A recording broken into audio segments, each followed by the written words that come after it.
Welcome to another episode of the Triple D podcast, Donuts, Disability, and Discourse. And you're hearing a different voice today. This is Katie, the marketing director with Liner Legal, and we're turning the tables today.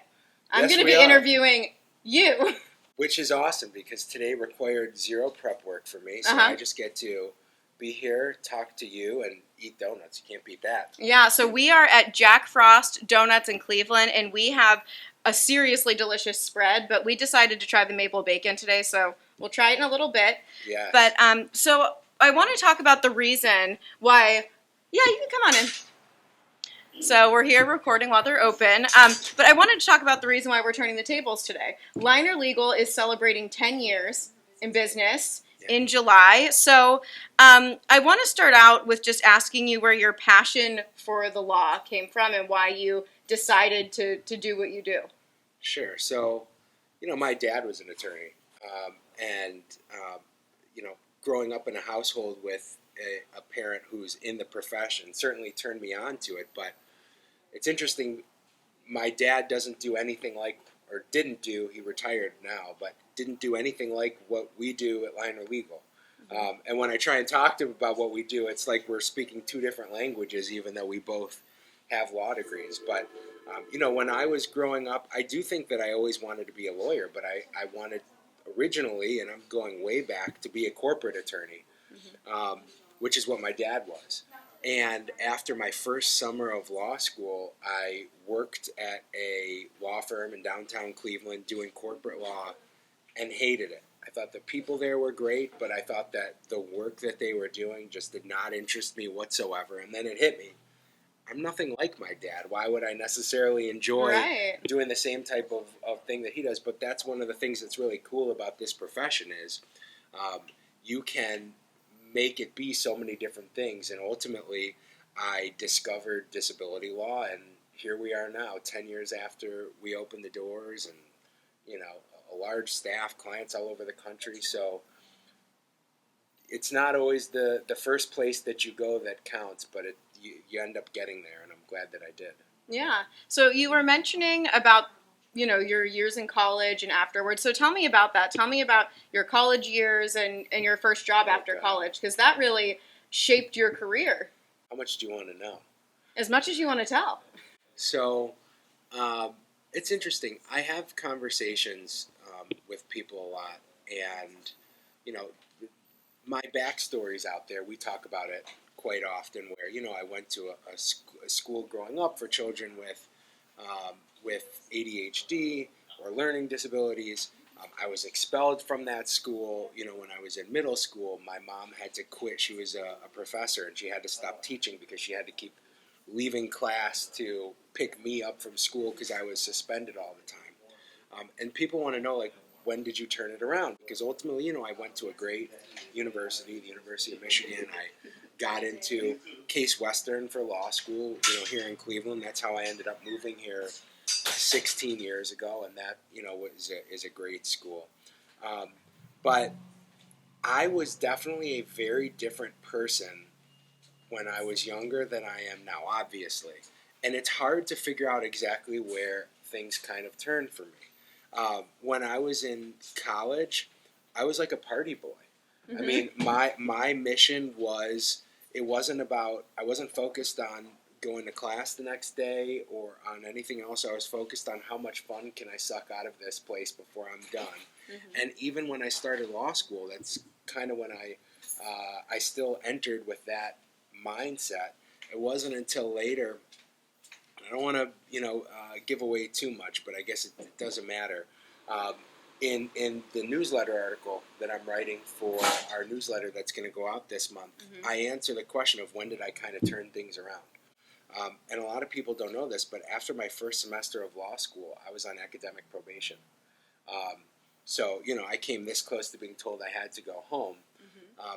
And I basically spent the next 2.5 years trying to dig myself out of that hole. I ended up graduating, in middle of the class, roughly, which was fine. It made you realize how much you wanted to actually do it. Yeah, it did. But, what was interesting is the lesson that I learned is when you dig yourself into a hole, you then have to really create your own opportunities.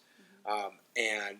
I started a law journal when I was in law school or was a founding member of one. I started a moot court team. Those are things that are usually you have to place your way onto, but I knew that from where I started, I probably wasn't going to be able to do those activities, but I didn't let that stop me. I just created my own.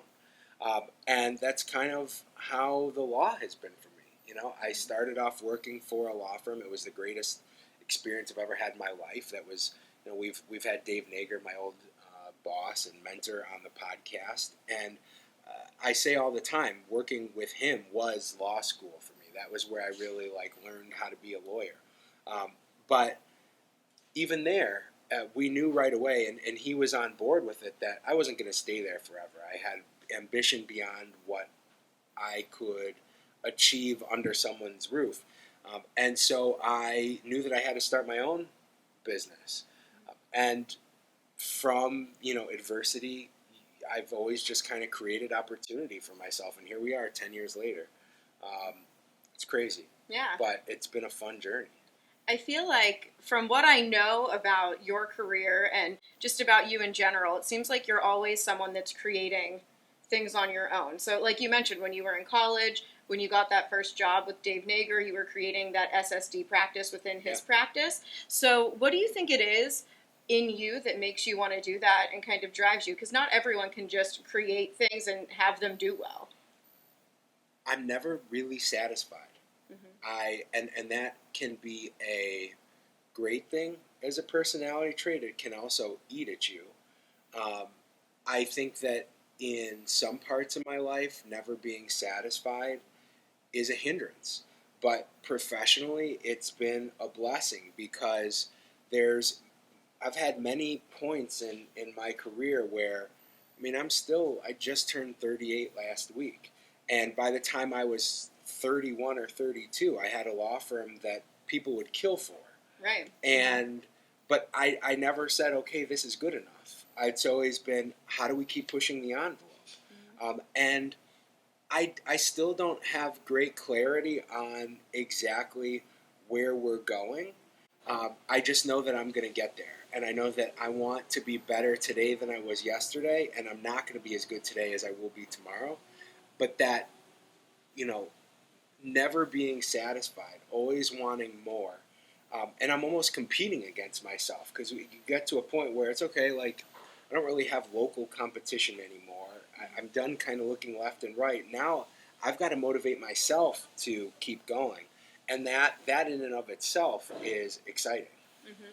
I feel like with working with you the past 3 years, I've found you aren't someone that shies away from a new idea or doing something out of the box, which I think just speaks to how, again, your whole life. Do you think that has something to do with your success? I'm sure it has to do with it. And I think that everything that we're talking about really fits together. I think that nothing great is created by doing what everyone else around you is doing, because that's the definition of average. If all I did was go and look at what other people in our industry are doing, then and that was my model, then I would just be what they are. So I don't look left and right and say I want to do that. I look left and right and say, what can I do better? Yeah. And that's really, I think, what has propelled us to having so many things in our office that are totally unique, like us sitting here several times a month recording a podcast, having Jordan, who's going to come on the show, and having a client concierge, which is unheard of in our practice area. But all these things that we're doing to stand out, that's what keeps making us grow year after year and really day by day. Mm-hmm. It's almost intimidating how much the growth is when I really sit back and look at it. But enjoy what I have to force myself to do sometimes, because nothing great comes from just doing easy things. It comes from challenging circumstances, and I have to just enjoy the journey. I have to when I'm dealing with a tough situation with an employee or a client or a judge or whoever it is, I'm in that moment for a reason, and I get excited by solving puzzles, and slowly the puzzle kind of comes together. But I think the key ingredient, and this is what we were talking about, is I don't think I'll ever find that last piece because I'll always be looking for it. If I find that last piece, I might as well just sell the practice and be done. But I would never do that. I love what we do. Yeah.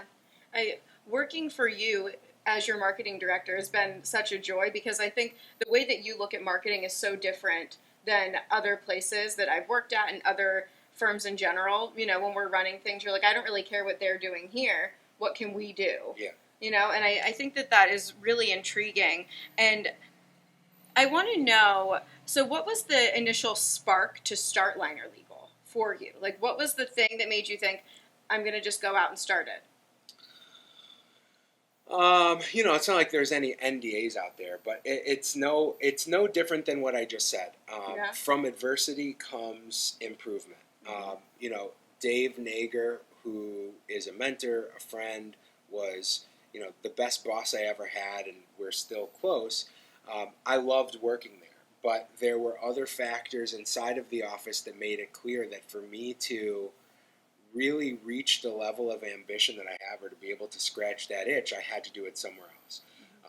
There were other attorneys in the office who I love them, but it was challenging to work as an employee of somewhere because I'm a creator and I like being accountable to myself, and I like being able to enjoy the reward for myself. And it just wasn't going to work there. Disability law back in 2013 changed quite a bit, actually a little bit earlier than that, 2011, 2012, where it became much harder to win a case. And so, that law firm that I was at was slightly less interested in disability law because it became less profitable for a while. And from that, they wanted me to be a workers' compensation attorney. And I was like, I don't want to do that. I love what I do. I love the type of cases we handle. I had already at that point, I was only 2 years into my career. It's funny to think that I knew anything then when, realistically a decade later, I look back at myself then, I'm like, you knew nothing. But I thought I knew everything. Right. And I thought I can improve upon this, but I'm going to have to do it myself. So that's kind of what led to this. But I believe that even the negative things that happened when I was working in Dave's office, they were meant to happen because they fueled Liner Legal. And without that experience, we never would be here today. Yeah. So what was your vision when you went to set it out? Because I feel like there is such a passion with everyone that works in the office. It's not just like a regular law firm where people are clocking in, clocking out. Yeah. Everyone really cares. Did you set out to do that when you started, or were you just kind of going in? Because it was just you and one other person when you first started this. It was 1.5. So okay. Catherine, who's our operations director currently, like my right hand, she was the first person I ever hired. And that's really rare that somebody who's been there from day one will stick with you that long. I mean, she made I was 27 years old when I made her a job offer, and Catherine's not old, but older than me, and for her to take a gamble professionally and work for a new startup law firm. But we were busy because I brought my practice over from the old firm, and I hired one other assistant. And I think I've spoken about this on the podcast in the past. My goal when we first started was that I wanted to be the best. And I thought I was good at what I did, but I knew that I could get a lot better. And my goal was never to be the biggest. And then 3 or 4 years ago, I sort of had an aha moment where I realized, the practice has grown. And maybe even in the state of Ohio, at that point, we already were the largest disability practice. I'm not sure exactly where we were when I kind of had an aha moment, but I thought, now that we really have the practice of my dreams that I've always wanted, where I know when you hire us, you are getting better quality representation and better services even inside of the firm than if you could hire anybody else. So why wouldn't you hire us? And then I transitioned that thought if we've always been a community-based law firm. That's why I love doing things like this. We're out in the community, we're in a donut shop, we're shooting this podcast. But once I got to a point where I felt like we were the best, I felt like I owed it to the community to be the biggest.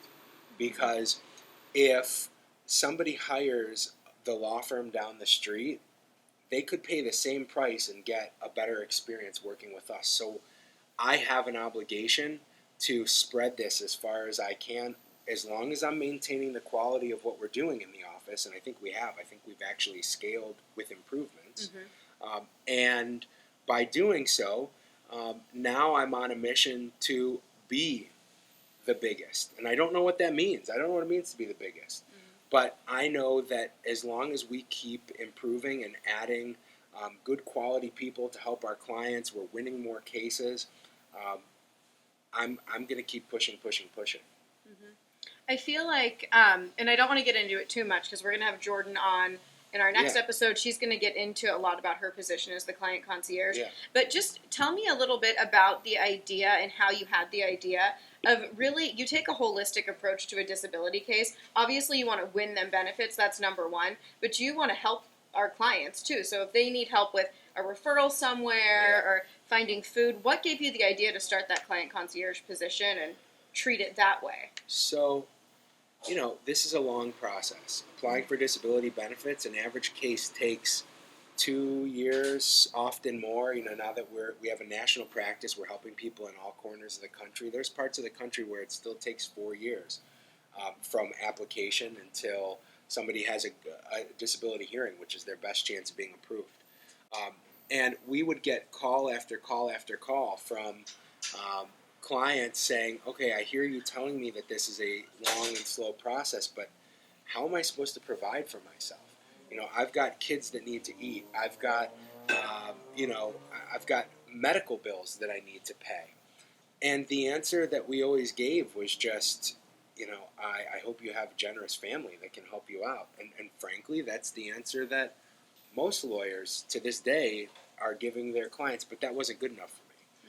We started off by literally having one of those like turnstile brochure holders, and people would come into the office and they could grab things for different resources, but we weren't really getting involved with it.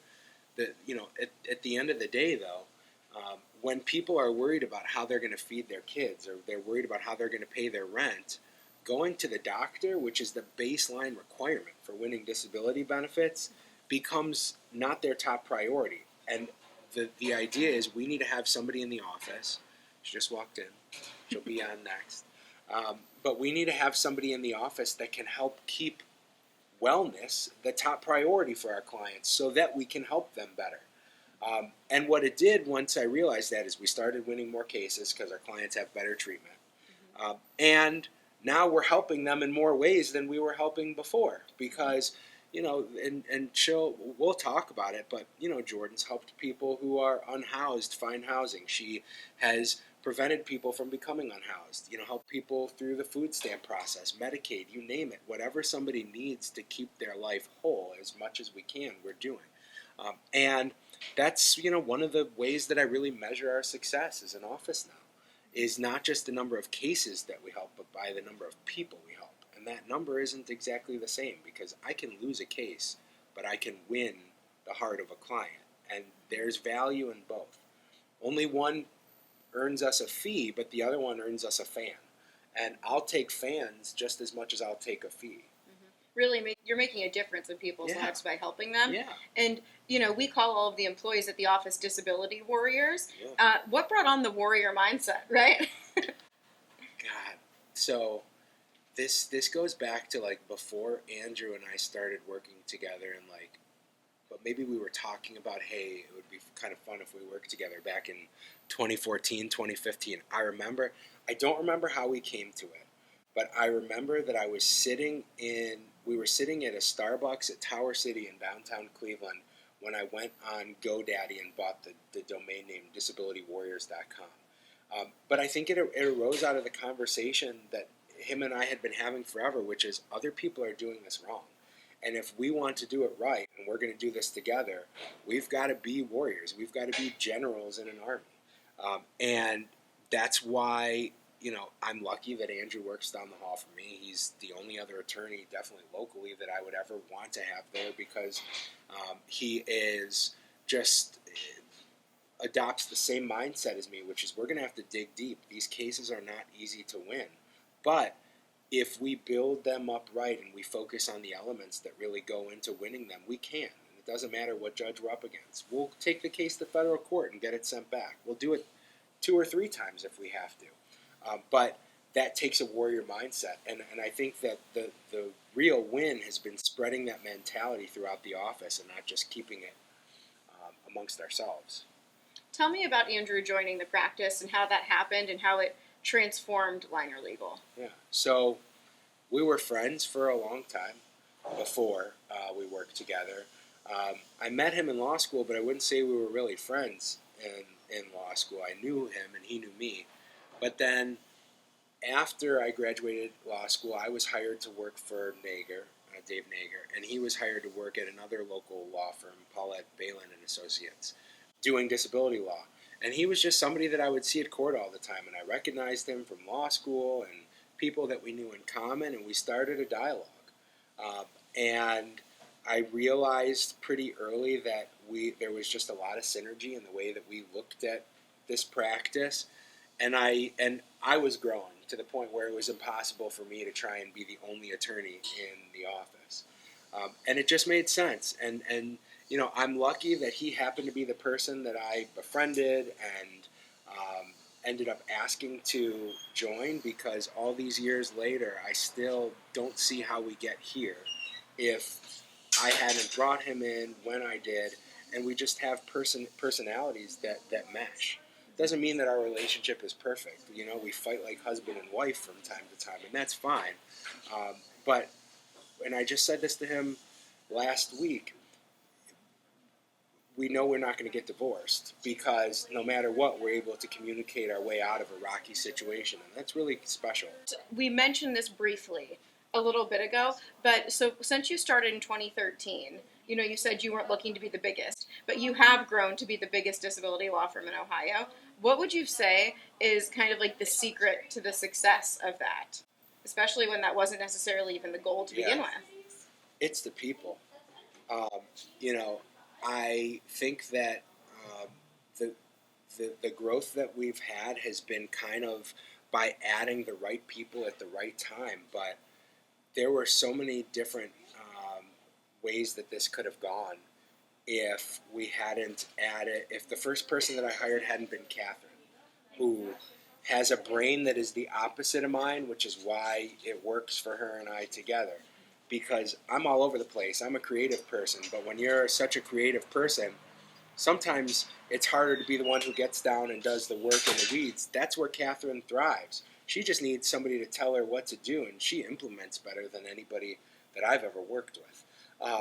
But starting with her and expanding from there, I mean, the next really big hire at Liner Legal was Amy, who is still one of our paralegals, and she's been with us for 7 or 8 years. But just adding key people, the right people at the right time, I think has really helped us get here. But then, and I'm going to mimic what we talked about earlier, but just never being satisfied, always wanting to figure out how we can do things better than we did before. Nothing is ever going to be good enough. We can edit something 8 times, but I want to look at it again just to make sure that it's perfect. And it doesn't always come out that way. We aren't a perfect law firm, but that's kind of the point. The point is we're never going to stop chasing that. Mm-hmm. And I think that that's what it's allowed us to keep, increasing in size, increasing in quality, and why, by metrics that people measure, I think we will be the number one law firm in not Ohio, in the country doing this type of work. How does it feel to hit such a milestone of 10 years in business?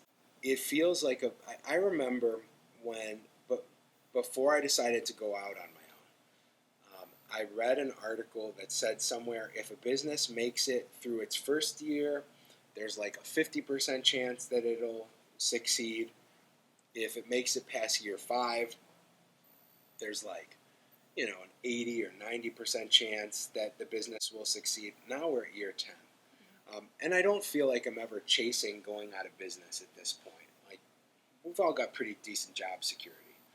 But it is really comforting to know that 10 years into this, our systems work. We have the recipe. And it's a recipe that is one that allows us to win cases, change lives, and really just come together as an office in great ways. So 10 years, it's exciting. It really is. Yeah. And where do you see it going? Where do you see the next 10 years or beyond that? I just don't see a ceiling. You know, to say where I see it going, I feel like that would almost limit where we could go. Because even if we get to a point where, you know, we never hear a complaint from a client and we have more clients and more income than any other law firm in the country, I'm still going to want to do better than we're doing in that moment. So there isn't a definite place that I can say, well, my goal is to move from being, you know, number 30 in the country, which by size, that's where we are, to being 24. We will be number one, but even when we're number one, we're going to still be outpacing ourselves or working to. Yeah. That's exciting. 10 years, congratulations. Thank you. Thank you for letting me take the mic and kind of take over today so that we could chat about this. But I think it's time to get to your favorite part of the podcast. Thank you, because I am hungry. Where we try the donuts. First, I want to mention again, we're here at Jack Frost. You're repping the t-shirt. We're sold. We've been talking to the family that owns the shop. They're awesome. And they gave us donut holes first of a glazed donut. We've talked about it on the pod before, how a glazed donut is really kind of how you judge donuts. Okay. Right? So let's try a little bit of the glaze. You have such a more eloquent way of doing this. I was just going to toss the thing in my mouth. Well, you're not wearing lipstick. That I can tell. All right, cheers. Cheers, Katie. That's delicious. It is so good. I love a glazed donut. This one, it's just so soft on the inside. It's like eating a little pillow. It has like a vanilla-y flavor in the glaze too, which is good. It's a little different. They also provided us with their most popular flavor. They did. This is yeah. So this is the maple bacon. There's no way for me to be classy about biting into this. So cheers to 10 years. To all my Jewish friends. Here we go. Maple bacon. So good. I don't think we've ever done a maple bacon donut before, but I love what the bacon does to balance out the sweetness. Delicious. Yeah, and super good. Thank you so much, Jack Frost, for having us.